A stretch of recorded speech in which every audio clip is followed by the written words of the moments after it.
So today with you for the next 2 hours, we will understand what are the principles and the benefits of developing your city around transit. We will see what are the key concepts behind transit-oriented development, such as the concept of urbanization, the concept of land use and transport, and how these concepts are interlinked with transit-oriented development. So that's for the first chapter. And then on the second chapter, we will see how to develop TOD strategies across different levels.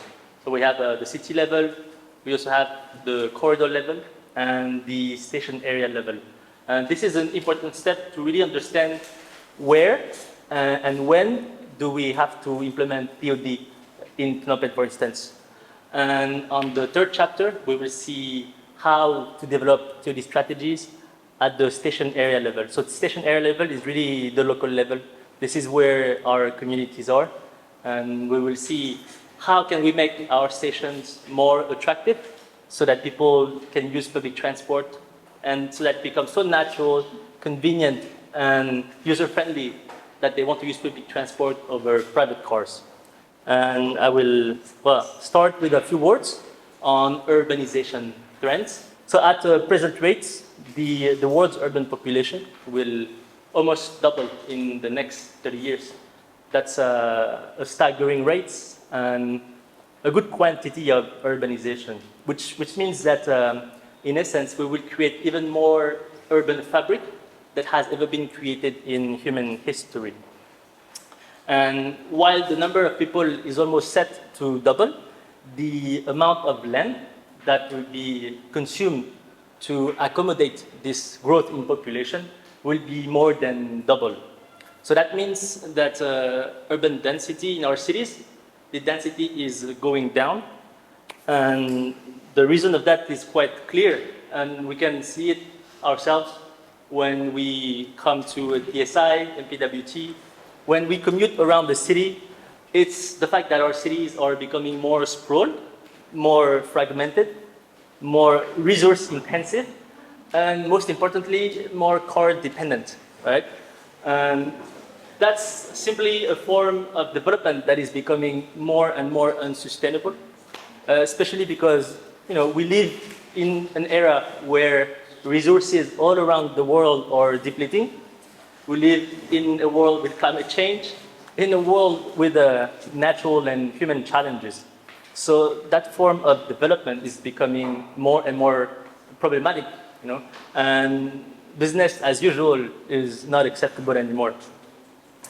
But there's still a growing hopeful trend because we had that common understanding that cities, this is where jobs are, to now we have a more holistic understanding that cities are where we have created engine for human development.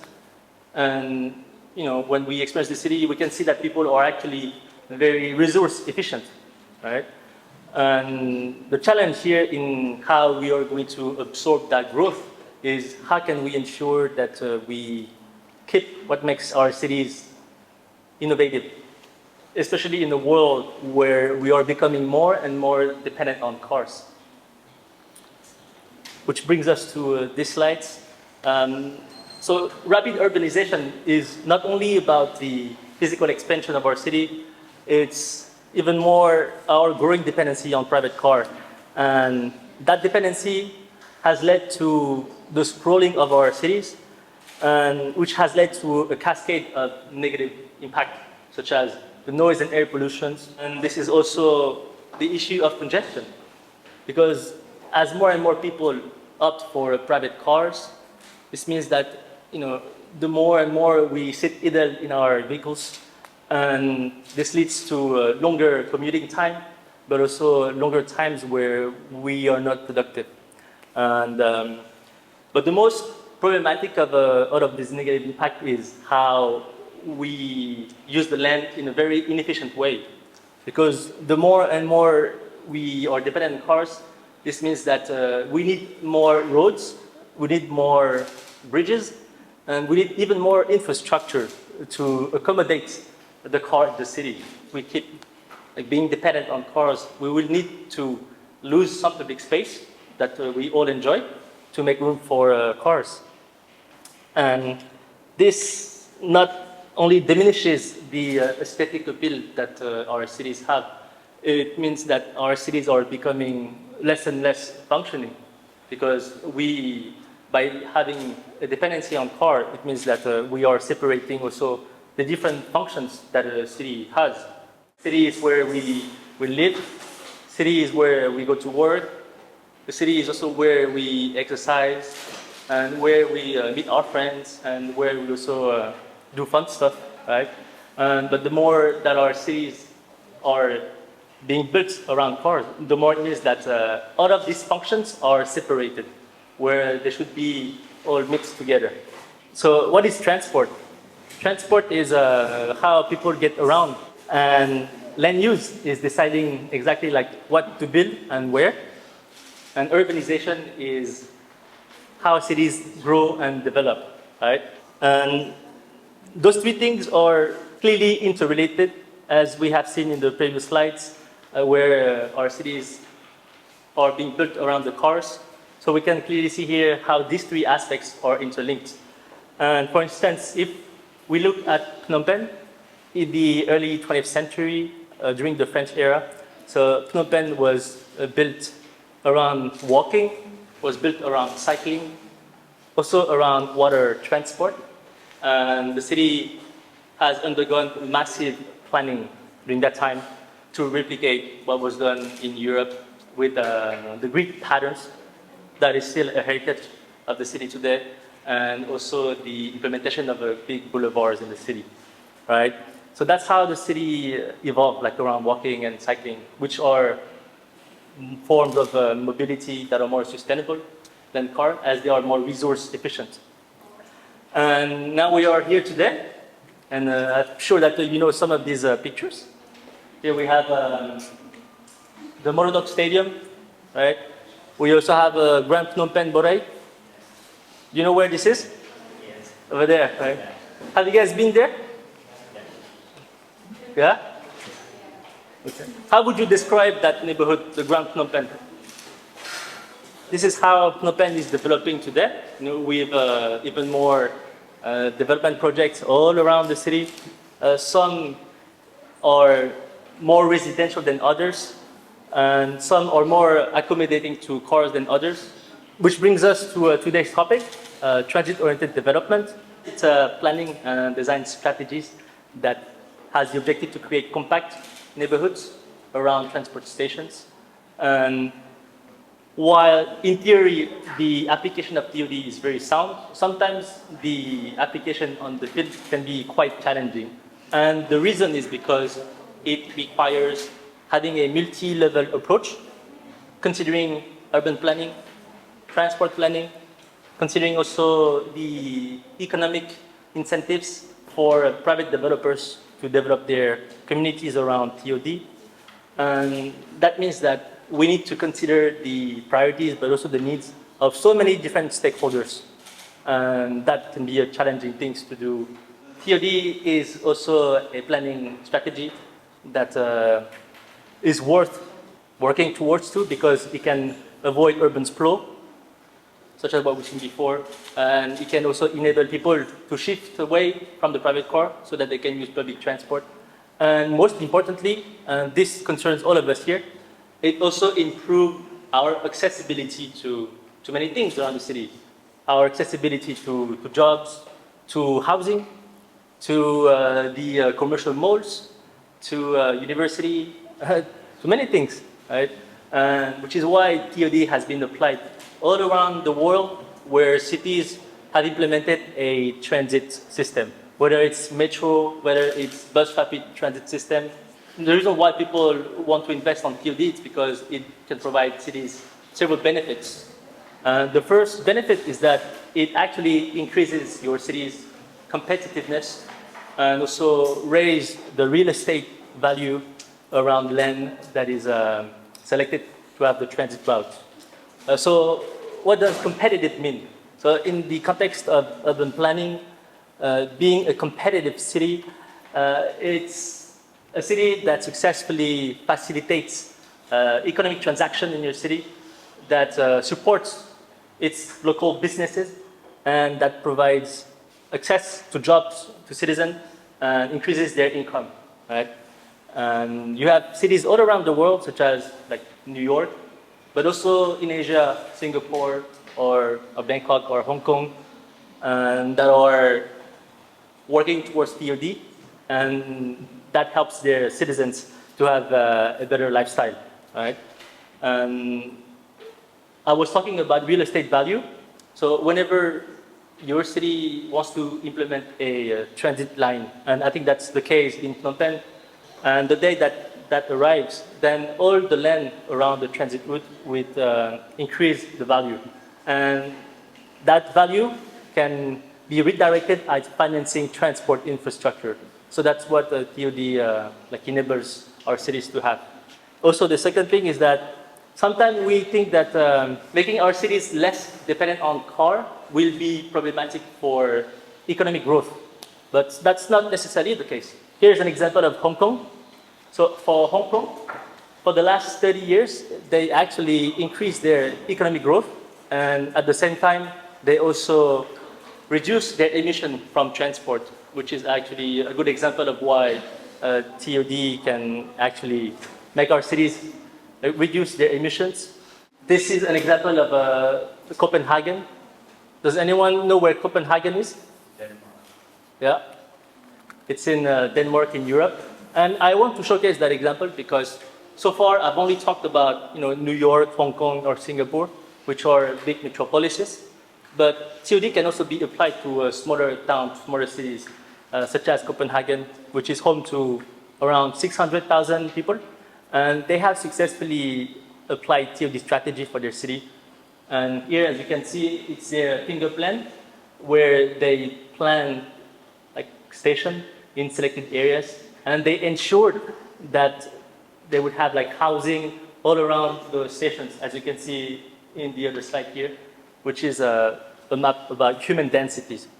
And okay, now I have a question for you. How long do you commute from home to Techo Institute? Does it take you like less than 15 minutes? Less than 15 minutes? Yeah? Between 15 to 30 minutes? Yeah? 30 to 45 minutes? More than 45 minutes? Yeah? Good. But actually, there's some of you that are actually traveling less than 15 minutes, which is actually quite good. And the reason why I'm asking that is that there is a global acceptable threshold of 30 minutes to commute from one place to another place. And anything beyond 30 minutes, like our mind is already, I'm spending too much time on commute, so I will try to find new solutions, new options to travel less time, right? And so that's what TOD can provide to cities. It's saving time and money to travel from home to work. And this is especially important because here we're in the global south, and many households are actually spending more than their income on two things, on housing and on transport. For instance, I was in Manila like a few weeks ago, and the city has sprawled uncontrollably. And it really, to make 5 kilometers, sometimes it can take up to 1 hour and up to 2 hours, depending on the congestion level. So really, it's important to think of those two aspects, like how much time do we want to allocate to our commute, but also how much money do we want to allocate to housing and to transport. And which is why having also an effective land use policy and regulation is really important. Because remember, land use is deciding what we want to build and where. And by having a land use policy that encompasses housing, nearby transport station is really critical so that we can enable our citizens to save time and money, right? This is an example of Singapore. Singapore has successfully applied to this strategy in a way that enables their citizens to actually be saving time and money as they locate affordable public housing near transport station. And cities can benefit from these three benefits, so saving time and money, making their cities more competitive and resilient by applying those 8 principles here. Those 8 principles were actually developed by ITDP and GIZ. And we will go through all of the 8 principles in more details. So the first one is walking. That's the most natural form of mobility. It's also the more resource efficient and also the most enjoyable way of getting around, right? But the most important thing to remember with that first principle is that we want to make walking accessible to everyone. Not only like us that are able, but also people that have disabilities.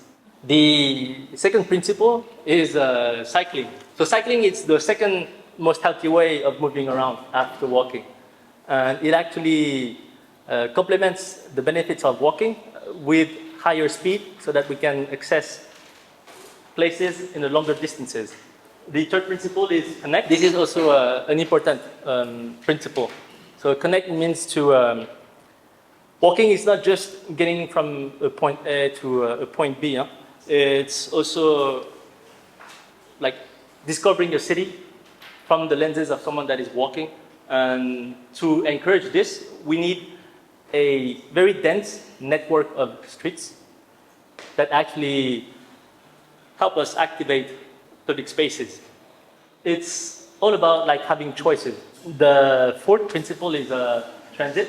So that's related to what you were saying earlier, but also yourself, like to locate development around transit so that it enables us to have short distance trips to meet the needs that we have during our lives. So for instance, if you want to go to Aeon Mall, or if you want to go to Riverside, or to wherever you need to go to like enjoy the city, it is really important to locate transit around those key areas in the city.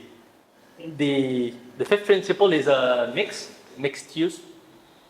That is mixing a good mix of residential buildings, commercial buildings, and also social amenities.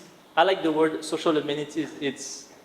I define social amenities by the urban spaces that we enjoy in the city, such as parks. Parks is a social amenity, or public spaces. For instance, around Wat Buthum, this is a big urban spaces where people at 5 p.m. they go and play football or dance. And by having neighborhoods that are mixed use, it can actually increase the quality of life for people that live in the city. And the next principle is how to densify our cities around transit routes. This is also an important principle because, for instance, in Phnom Penh, the city is not dense in the same way depending on the neighborhoods. I don't know if you noticed that. For instance, in the city center, we have higher densities than in the outskirts or the suburbs of the city. And it's really important when Phnom Penh will have a transit system. I don't know what that is yet. It can be a metro, it can be a SkyTrain. We're not sure yet what's going to happen, but it will eventually happen. So it is really important that when we have that transit system, it aligns with where the housing are and where the jobs are. Right? Principle 7 is creating a compact neighborhoods. And we want to create compact neighborhoods for 3 main reasons. The first one is really to increase accessibility and proximity to what we previously mentioned. You know, I think that when the future you want to choose where you will live, you want to have access to certain things. Right? You want to have easy access to commercial areas. I don't know, maybe you enjoy going to Aeon 2. Maybe you want to live near Aeon 2. Or maybe you enjoy nature and you want to live near green spaces, parks. Really, it's important to create compact cities so that people have access to all of these things. Right? And also because we want to protect our environment. And by creating compact cities, we can ensure that we minimize urban sprawl.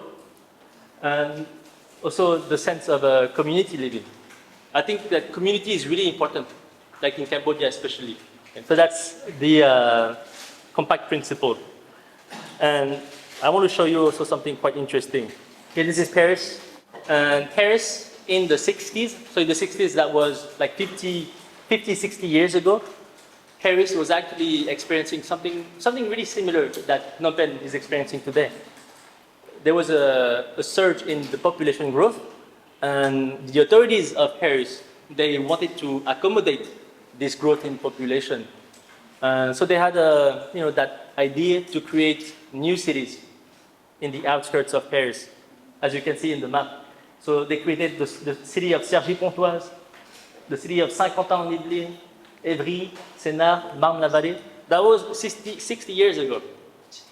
Right? And what do you see on the map on the right? Phnom Penh, right? Phnom Penh today is experiencing really something similar. We have more and more population coming in because Phnom Penh is where economic opportunities are for people living in Cambodia. So there's a rural to urban migration. So we have that growth in population. And so what is happening? So we are creating the same thing, like satellite towns all around Phnom Penh. So there's a Grand Phnom Penh, which is located just here, right? There's Morodok Stadium. Morodok Stadium, they're building a lot of residential areas here as well. And more in the south, there's also Ing City, Ing Satellite City. And more in the city center, there's also Kopik. You mentioned Kopik earlier, but there's also building a Kohnorea next to Kopik, right? So really similar issues, and we apply similar solutions. But we have the luxury of analyzing what Paris did, what went well, what didn't went well, to ensure that we don't replicate the same mistakes. And so what happened with Paris is that there was actually a lack of integration and connectivity issues between Paris and the satellite town, as those cities were not connected well enough to transport. And that actually was a big issue, because earlier we were discussing about locating commercial areas next to residential areas. But if the connectivity is not well established, then businesses won't be incentivized to have their offices in this new satellite town.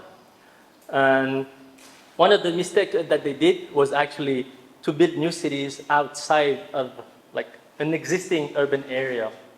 And when we think of Phnom Penh and the new development projects, we can see it through the lenses of what happened in other parts of the world, where they also did the same thing, right? Which is why transit is really important. Transit through metro or transit through bus rapid transit system. Because if we don't implement such a transit system for the city, then more and more people will drive cars, which will mean more congestion and the sprawl of our cities, such as is the case right now in Manila, for instance.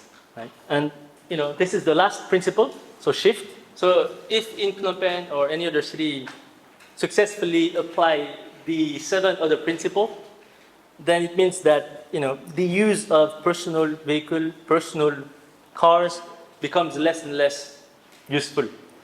And that means that all of the space that were previously allocated to cars can now be reclaimed so that we can create more public spaces. And this is a picture that I took. This is in Hanoi, Vietnam. And in Hanoi, Vietnam, they have, in the city center, they have a big lake. And around that lake, every Sunday, they close traffic so that cars cannot access that area. And every Sunday, it becomes a playground for families, for students, so that they can come and enjoy the lake and meet their friends and play cards. So that's the power of applying TOD in our cities, is that you can actually improve the well-being of our citizens. And those 8 TOD principles that we just saw, so walk, cycle, connect, transit, mixed, densify, shift, and compact. So it's really essential to ensure that they are strategically implemented across a different level, as a way that we have a multi-level approach to TOD, from the broader city vision to the more nuanced local needs. And if TOD is to take form in cities like Phnom Penh, as we are envisioning new transit projects, there is an incentive to commit to long-term strategic planning at multiple scale. Again, like city, corridor, and station area. And this is to ensure that Phnom Penh doesn't make the same mistake as other cities have done, even here in Asia. So here, this is a case study of Manila. This is where I were a few weeks ago. You know, it's always fun to showcase like successful case studies, but you know, I also believe that it's also important to showcase like the costly mistakes that other cities have done. Here in Manila, they actually implemented a metro line in the city. So they did the planning at the city level and at the corridor level. But you know, as I was trying to access the station, I could already tell that there was a clear lack of station area planning. But here, highlighted in red, this is actually the space that is allocated for people walking. So here, for instance, it's only like 1 meter. So to access the station, you have to walk to here, 1 meter, and that can be especially challenging during peak hours. So for instance, let's say you take the metro in the morning, and everybody does that. So that can be quite dangerous for your own safety, as it's located near the road. And then to access the station, you have to take the stair. But what about people that are disabled, for instance, at the city level, shore, corridor level, but also here at the station area level, to make it as pedestrian friendly possible. So I will go again through that. So the city scale, planning TOD at the city scale, what do we want to achieve? Like, what are the objectives? At the city scale, the objective is to maximize job accessibility, to concentrate jobs where connectivity is the highest, and also to embrace the idea that urban densities are not the same everywhere in the city. Some area in the city will be more dense than others, and we have to make sure that through our land use policies, we accompany that difference in densities. The corridor level, so for instance, let's take the example of Phnom Penh. So there will be the new airport that will be built in Takmau, right? And that's quite a strategic project. And so we can see that there may be like a corridor between Phnom Penh city center to the new airport. So let's say that this is our corridor. And we want to make sure in that corridor that each of the stations that will be located in that corridor, that they are complementary to each other. So for instance, we cannot build two international airports like next, like 5 kilometers to each other. Like those stations won't complement each other, all right? So we need to make sure that each station complements each other. At the station area level, so we're discussing about the case study in Manila. Here is to ensure that the station can be pedestrian friendly and well integrated in the urban environment. So let's start with the city level. So what are the foundation of planning TOD at the city level? It's actually quite similar to whenever you want to build a house or whenever you want to build a high-rise building. You need the foundations before going more into detail to the interior design. So the same applies here for transport planning, urban planning, transit-oriented development. Like we need the foundations, and the foundations here is to look at the city at the whole scale. And the first step is to map exactly how the land is being used. Right? So this is the master plan for Phnom Penh that tells us how the city will develop in the next up until 2035. And the goal of mapping the land is to understand like what is already built and where in the city. And usually in land use map, we want to map residential areas, commercial areas, educational centers,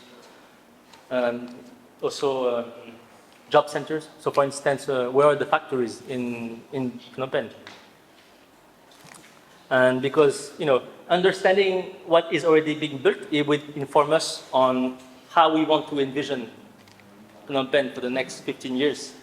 And usually, to map all of the land use in the city, we have access to available data. We can look at the satellite images. I'm sure you already use Google Earth or Google Maps. This can tell you from at the broader level, like what is where. And then you can complement that by doing some site visits and doing some household survey to ensure that you can map things at the local level. So that's the first step to develop a TOD plan at the city level. This is what generates activity in the city. And this is really essential so that you, as future transport planner, you can identify routes of high commuter traffic and also travel patterns. So for instance, the origin and destination travels in the city. We want to understand what generates activity in Phnom Penh. And by activity, I mean what generates traffic. Here I'm sure that some of you have already studied like some traffic courses. These things actually generates a lot of traffic. So for instance, this is AN 1. I'm sure that you've been to AN 1. The road to get there sometimes can become quite congested, right? Especially around 6 p.m., right? And Central Market as well. Central Market generates a lot of activity, especially during the morning when people go there to do some groceries. And in the future, the new airports will also generate a lot of traffic from international visitors to people commuting there. So this is really an important step to mapping what generates activity after the land use. Once we have a clear idea of the land use of the city, once we know what generates activity, we can also add additional layers of information. Like the third one would be population distribution. So population is distributed differently in the khans in Phnom Penh. Some khans are more densely populated than others. And it's really important to map that, as well as having a good understanding of the road network in the city, so that we can identify what are the key transit domain corridor, right? So we have the city level, and now we're going down and down and more into the detail. This is the corridor level, which brings us to this slide. So once we have identified the different corridors in the city, we also want to determine the different areas around the stations. So usually we have 3 different zones. The first one is what we call the primary station area. Usually, for instance, let's pick the example of Phnom Penh railway station. This is our station. And then we want to draw a perimeter of 400 meters. And that's usually the acceptable distance that people are willing to walk to and from the station. And then we can draw what we call an influence zone of 800 meters. So for instance, the day that Phnom Penh wants to invest resources and time for cycling, this is the acceptable distance that people can cycle to and from the railway station. And then the third one is what we call the catchment area. Catchment area is a 2,000 meter, or let's say 2 kilometers. So one day when Phnom Penh we have a transit system, this is an important area. We also need to think of how to integrate the tuk-tuks or the rickshaw, Khmer Remok, into a new system, a new transport system for Phnom Penh. And catchment area is actually the zones where we can access the station with paratransit tuk-tuks. So that's really important to determine all of these different zones because it will also help us in identifying how much we want to space each station. So let's take the example here of this is the corridor from north to south. So from the railway station to the new Techo International Airport. I'm not sure if you can see clearly, but you can see that the stations are spaced differently. Calculating how to space the station is actually quite a complex task that requires considering several factors. one of the first factors is to understand the area and the demographic. So like, who is living there, but like who is also accessing these areas. The second thing to consider are travel patterns. So where do people go to and from? And the third one is to determine what would be the objective of that transit line. You know, is the objective to connect people to local places, like in the city center, or is it to connect it to the airport, like as fast as possible? And then once we have located our station in our TOD strategy, we want to also understand more, like what is the development context of each station. So usually, you know, in urban planning, there are 4 forms of development context. The first form is a greenfield. So what is greenfield? Greenfield is usually located in rural areas, sometimes in suburban areas. The second form of development is suburban. And suburban usually are located in like city edges. Suburban areas are mostly residential and at the moment are built around the cars. And the third development context is urban redevelopment. So usually this is located in city centers. Right? For instance, in Phnom Penh. And the fourth one is what we call urban infill. Urban infill is also in the city center, but it's actually using land that is not being used yet. So we're not necessarily destroying anything. We're just like filling the space in the city center. And it's really important to understand like what is the development context of each of the station area, because it will inform us on what is possible to build, on what is possible to develop, so that it best meets the needs and the demand of the communities around. And once we have all of that information, this is when we can draft a TOD plan at the city level. In the TOD plan, we will have some guidelines that consider road safety measures, but also, for instance, the city already has a master plan, so we want to ensure that our TOD at the city level is well integrated with the existing master plan, so that the goals and the objectives are aligned together. And we also want to ensure in our TOD plan that we identify the different corridors. So for instance, here I was using the case of the north-south corridor between Phnom Penh railway station to the new airport. So we want to identify those different corridors, and we want to understand what are the differences between each station so that we can propose development that is bespoke to each station. And also what is included is what we call a zoning code. So for instance, you know, TOD is about maximizing densities, and we would need to have like zoning regulations that can support, for instance, densities in areas that are of higher connectivity than others. So we need to ensure that the zoning codes can support those differences. Which brings us to the second level. So the foundation of a TOD at the corridor level. How can we plan at the corridor level?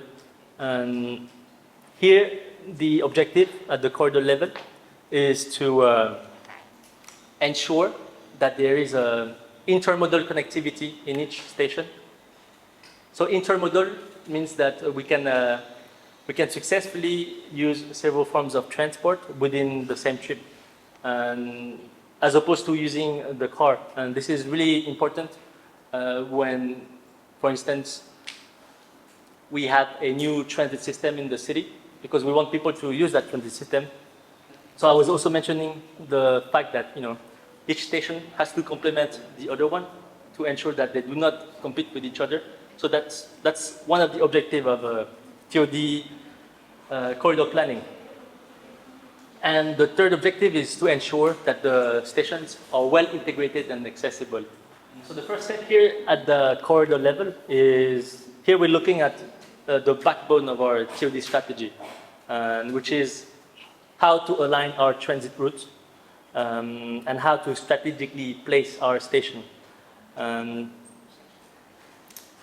What is a transit alignment? Transit alignment is necessarily how do we cover the city with our transit, right? To do system coverage, we want to also consider like a whole set of information and data pertaining to population, to land use, but also to like environmental constraints. So for instance, in the city, maybe there are areas that we want to protect for their environmental values. And once we have located those things, the second thing is to identify the different opportunities for development, right? And here it's really important to identify those opportunities to understand the capacity of each corridor to accommodate like population. And here we're looking at three main things. So what are the development patterns? What is the land ownership? Is the land vacant? And what is the market potential of the real estate? So here we're looking at all of these three aspects to really understand what are the opportunities for development in each of the stations that we have selected. And this is really an important step to understand what is feasible in terms of economic potential. And this is also, afterwards, we want to assess the carrying capacity of the infrastructure. So for instance, what is the maximum number of people that can be supported along the corridor? So here we're looking also at a lot of different sets of data. I won't bore you with the details, but again, it's about like having a clear understanding of the population, the different type of infrastructure. For instance, the road infrastructure, traffic infrastructure, pedestrian and bicycle, and as well as having an understanding of the utilities. Those things are really important to consider when we want to implement a new transit route, let's say on the Hun Sen Boulevard, because the day that we implement a transit line, so how can we make sure that all of those also different utilities are integrated with the transit route? So we need to consider that as well. And then we can go even more into the detail. So we also want to evaluate what are the connectivity alternatives. So here I use the example of AN3 mode. So let's say that one day we will have a transit line connecting the new airports to the city center. But we also want people to access AN3 on the way, right? And we also want to ensure that there is a good intermodal connectivity, as I was previously mentioning. And so you can see here that there are already like two existing city buses line, like on the extremity of AN3. So that step here is to ensure that we can have linkages between that transit route and the existing transport system in the city. Because what happens otherwise, people, if there's not a seamless connection between new transit route and the existing transport system, people would just want to use their cars because it's more comfortable and more convenient. So that's our job as transport planner, to ensure that public transport can be as like seamless, natural and convenient for people. So that's what we want to achieve here by evaluating the different alternatives for connectivity. Afterwards, once we have all of this information on the system coverage that we want, the location of our station, and a better understanding of the development context of each station area, we can create a phased corridor plan where we can prioritize where to develop first, and that comes with prioritizing each station. So for instance, maybe in our corridor we want to develop around AN3 first before developing around the railway station.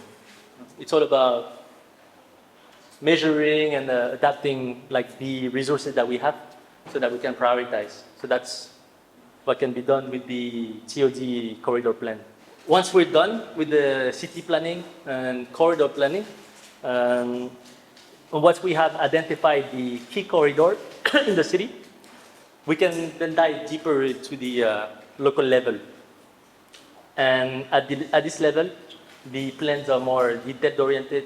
It's really more about urban design than planning. But the issue is that not all of those stations are similar, right? So we have the new airport, we have AN3, Chipmong, 271, and railway station. They're not the same, right? They have a different function. So for instance, the airport has the function of enabling international travel. The railway station, what is the purpose of the railway station? It's to connect us to other cities in Cambodia. And the commercial modes of AN3 and Chipmong, it's what are the purpose? It's for like leisure, to enjoy being in the mall and like shop. So there's not one size fits all. We have multiple nodes in the city, and they have different form, function, and impacts on their environment. That's why we need a framework or a typology to help us guide us, urban planner, transport planner, to formulate strategies that are adapted to each of these nodes.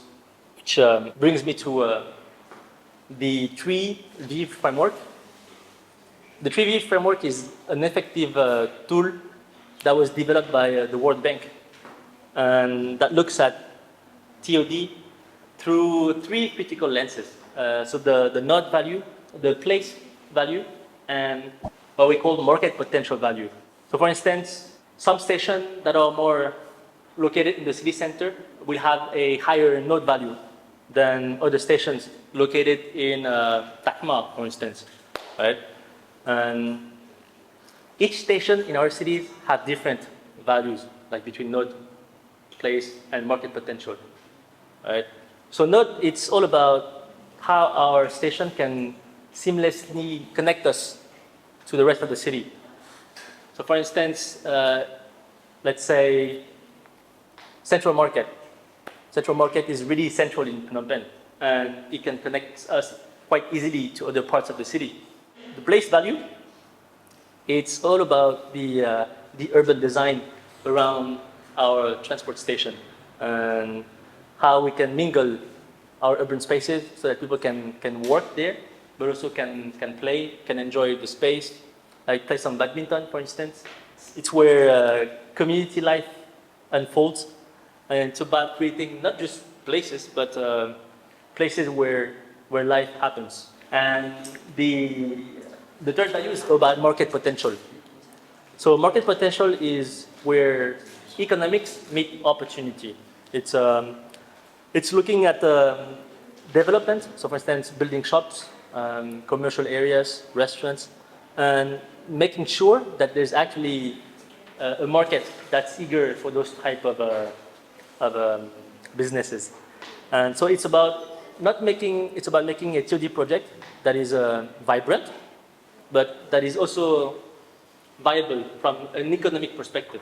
So like these 3 values, they're connected with each other, which means that if we increase the value, the place value of the station area, it will automatically influence the other values. So that's really important to consider that. Here we're going to go more into detail about like the node value that I mentioned previously. So it's all about where your transit station is in the transport network and how it connects us to the rest of the city. And for that, we can measure it through a set of metrics.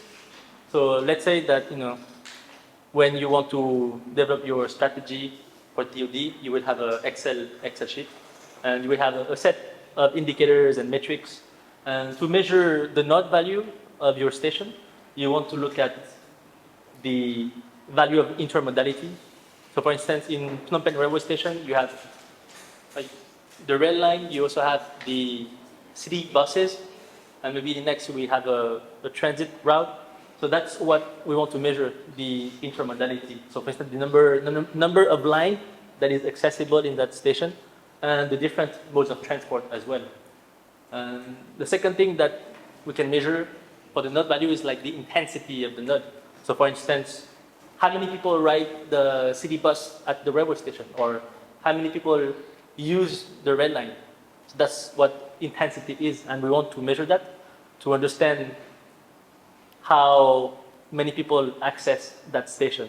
For the place value, so that's what we were discussing about, about like the quality of life, where you want to choose where to live. And for this, we can measure the place value through also like similar, like a set of indicators. So for instance, we want to see the density of the street network. So let's say that we pick the railway station. So how dense is the street network around the station? And also, how accessible is the station to pedestrians and to bicycles? So the land use diversity. So like for instance, what is actually located in the influence zone of the railway station? Do we have housing? Do we have commercial areas? Access to green spaces? Next one is the market potential value. So here it's like how can the supply meet the demand? So we're talking about like where to set up shops. As a business owner, we want to ensure that they set up their businesses where the demand is for their services. And we can measure this market potential value through, again, like a different set of indicators. So for instance, these are very easy data to collect. So we look at the human density. We also want to capture the number of of real estate transactions. So how many real estate transactions have been happening in that Songkhat. And next one is also like measuring the diversity of the land use. And once we have that good understanding of how to measure node value, place value, and market potential value, then we can go deeper into the station area. Okay? So now that we have that understanding of these different values, we can now refine the boundaries of the station area. Right? For instance, so we have the 400-meter primary station area, then we have the 800-meter influence zone. But we want to adapt those boundaries, because there are things on the map that are not necessarily accessible to pedestrians, right? So for instance, the railway tracks are not accessible to pedestrians. So we need to refine the boundaries of these different zones, as well as the different natural environment features. So, you were talking about having access to nature, to green spaces. Well, we have a few of those elements here in this area. So because we have Phnom, but we have also other smaller green spaces, north of the night market. So we need to capture those elements when we refine the boundary of the station areas, as well as, for instance, locating key elements in the maps that generates a lot of activity, such as, for instance, the central market, and which normally gives us this type of map here, where the boundaries have been refined. So as you can see here, the railway tracks are excluded from the boundaries of the station areas, and the Wat Phnom, but also the different green spaces and the night market is included in the boundaries of the station area, because those are actually elements that people enjoy to have access to. Where you were talking about having access to riverfront, and we're talking about access to green spaces, and so we want to capture those elements when we refine the boundaries of the station. And this can be done by doing some site surveys. Once we have refined the boundaries of the station area, this is the longest step to actually do, because you have to capture different sets of data. So for instance, data on accessibility, and also data on the different infrastructure that is located in the station area, and also data related to development, so economic and urban development. And as you can see, each set of data pertains to each value that we previously mentioned. So node value, place value, and market potential value. Really an important step to capture the data because it will enable us to use it to this sheet here. So for instance, here you can see you have different stations. So railway station, but also AL3 station, the new Phnom Penh Airport station. And each value has like their own set of indicators and data that we can fill in into that sheet. Place value. So here we're talking about the density of street intersection, the diversity of land use, and also the diversity of social amenities. So for instance, the presence of green parks, but also like public spaces and riverfronts, and data on market potential. So using the data from the inventory will help us to use what I previously mentioned on the three value framework. And it will help us in like building a diagram like this one. So this is a diagram that was used in Hyderabad. So Hyderabad is a city in India. They applied the tool of the 3V framework, and it enabled them to like make a typology of all the new stations on their new transit route. So as you can see here, it's a list of all of the different stations, and each station has different value, has a different value in terms of place value that we mentioned, node value, and market potential value. So all of those values are different across that corridor. All right. So here you can see that for that specific station, the value of place, node, and market potential are quite imbalanced. There's a big difference actually between the node value and the market potential and place value, which makes me think that that station that was selected is like located in the city center of Hyderabad, but is not well connected by a transit route. And here is another example of another station where the values are more balanced, which means that these strategies to increase this value here is not necessary, as opposed to that one where it's more like imbalanced, right? And so it will help us to produce a diagram like this that will inform us on what kind of strategies we want to implement for implementing TOD in each of the stations. So for instance, here we have a key broad strategy, so infill, intensification, and transformation. So for instance, infill strategies are for station areas such as in AN3 Menchai, where we need to like develop the land there. And for instance, the transformation up on top, it's for instance Phnom Penh railway station, which is more like located in the city center, and it requires us to rebuild on top of what is already there. So that's the value of using the 3V framework, because it can really guide us in understanding which kind of strategy we want to implement in each of the station areas. And then once we have that, we can then do what we call a SWOT analysis. So a SWOT analysis is like understanding what are the strengths, the weaknesses, opportunities, and threats in each of the stations. And we want to fill in that form, thinking of like the three different values that we previously mentioned. So like node, place, and market potential. So for instance, in EN3 Menchai, we have different SWOT than in Phnom Penh Railway Airport. So this is also a really important step for us to really understand what kind of strategies is most suited for each station, which after it will guide us into doing what we call like a concept plan and station area programming. So then we'll have like a different set of objectives and goals for each station. Let's say that in EN3 Menchai, we may want to locate more residential areas to complement the commercial mall. And we will want to have different strategies for station areas in the city center.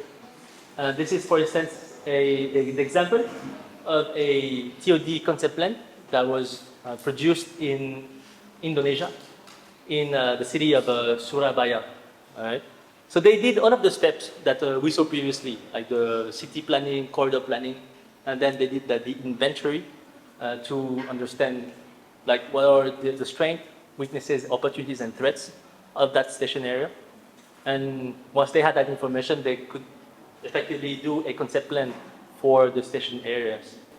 As I said before, like if we implement strategy to increase the place value of the station area, it will automatically increase also, and it's a virtuous circle. So we increase the place value, then it increases the values of the market potential, and it also increases the value of the node. And really, it's each value is not a standalone; they're all connected to each other. And this is really to showcase you the broader strategies for each type of strategy. So we have infill, intensification, and transformation. And here I also want to showcase you another case study, just to showcase you what was done in Jakarta. There they implemented a bus rapid transit system called the Trans Jakarta. The organization ITDP was tasked to conduct a citizen dialogue on that kampung called Superjaya. So a kampung, it's similar to a songkhat in Phnom Penh in Cambodia. It's one of the smallest administrative units in Indonesia. So they were tasked to conduct a citizen dialogue and to understand what were the needs of people living in that area. One of the things that they did was to improve the node value of this area. So for instance, I don't think we can see it, but this is the BRT station here. This is the kampung, which is right over there. And there's a distance of about 800 meters from here to there. 800 meters, right? So what ITDP did back then was to add another station here, so that it would be better connected to the kampung here. Because here there's a lot of people living there, and it just made sense to add another station there. And by doing that, by adding more stations and more stops to your transit station, to your transit system, it increases the value of the node, as we previously seen. And what they also did inside the neighborhood was to make it as accessible and safe for everyone. So you can see here, there's some form of tactical urbanism. You can see the yellow area that was only reserved for parking motorbikes. And I'm not sure you can see here, but they also made like cycling as safe and enjoyable for the youngest. Right? Next here, they also implemented a few strategies to increase the place value of the kampung same area. They turned the street into a playground that would be accessible for children, like only at a certain hours. And by doing that, it actually makes the space more vibrant and more enjoyable for kids. If it's enjoyable for kids, it can be enjoyable for everyone. And they also ensured that inside the kampung, they would preserve the diversity of land uses. So you have like small shops, and this is actually quite similar to what we have in Cambodia, in Phnom Penh, in some of the neighborhoods. And really, it's important to preserve that. And I'm also showcasing you these examples just to show you that even from the bottom up, there are a few strategies that we can do to improve the quality of life of people living in the city. Right? It doesn't necessarily we don't necessarily need much resources to implement this type of strategies. And then here, this is a case study that is maybe more familiar to you. I'm not sure if you've been to Basaklen. Have you been to Basaklen? Actually, Basaklen is one of the maybe only streets that is only accessible to pedestrian at certain hours. So for like from 6 p.m. to midnight, it's only accessible to pedestrian. No cars can access that road. It's really an interesting area as it has evolved organically. So as you can see here, this is in 2021. So it's a street like full of services, restaurants, bars. And then a few years later, in 2023, so that area has evolved increasingly because there are more and more development happening all around this lane. So we have more and more like residential buildings and more offices that are starting to be located around that lane. And reason why they chose that specific location is that this location is actually very attractive to people living in the area, as it's actually quite a fun place to be because the density of the street network is quite like dense, and there is a diversity in the services and shops that are located in this area, and that is actually valuable for people that want to build a residential building, right? And so this is what can be done to increase the market potential of the station by increasing the job and population density and also increasing the diversity of land uses. That automatically increases the market potential of a station. And yeah, so I will conclude by this. A well-executed TOD project is one that is an effective and efficient transportation node, but also somewhere that is vibrant and livable place where we can have access to social amenities. But most importantly, that has a strong market potential. Because if it doesn't have a market potential, the TOD project will not be viable economically. So to conclude, we said that transport, land uses are inextricably linked together. That it is really important to envision TOD like across like several levels. So like city level, from the broader perspective of the area to the corridor level, and then the station area level, and that there are like strategies that are already existing that can help us to increase the attractiveness of the station. And we want our station to be attractive to people so that they can shift away from private car and use public transport. So these are some of the references that I've used for the presentation. Feel free to have a look at them if TOD is a topic that really interests you, which is really between urban planning, land use, and transport. Thank you very much.